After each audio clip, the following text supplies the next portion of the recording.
تحریک منہاج القرآن ضلع ننکانہ کے زیر اہتمام مقامی ہال میں نظام المدارس پاکستان کی تعارفی تقریب کا اہتمام کیا گیا، جس کے مہمان خصوصی ناظم اعلیٰ نظام المدارس پاکستان محمد آصف اکبر قادری تھے۔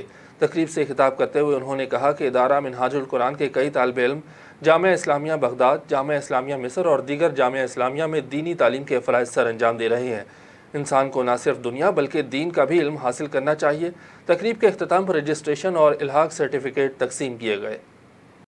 تحریک منہاج القرآن ضلع ننکانہ کے زیر اہتمام مقامی ہال میں نظام المدارس پاکستان کی تعارفی تقریب کا اہتمام کیا گیا، جس کے مہمان خصوصی محمد آصف اکبر قادری ناظم اعلیٰ نظام المدارس پاکستان تھے۔ تعارفی تقریب میں سید سلمان مصطفیٰ گیلانی، چودھری محمد یاسین پرنسپل پاک گرجن اسکول، محمد خالد ضلعی صدر منہاج القرآن ننکانہ کے علاوہ دیگر علماء کرام اور معززین شاہ نے شرکت کی، جن سے خطاب کرتے ہوئے محمد آصف اکبر قادری ناظم اعلیٰ نظام المدارس پاکستان نے کہا کہ ادارہ منہاج القرآن کے کئی طالب علم جامعہ اسلامیہ بغداد، جامعہ اسلامیہ مصر اور دیگر جامعہ اسلامیہ میں دینی تعلیم کے فرائض سر انجام دے رہے ہیں۔ انسان کو نہ صرف دنیا بلکہ دین کا علم بھی حاصل کرنا چاہیے۔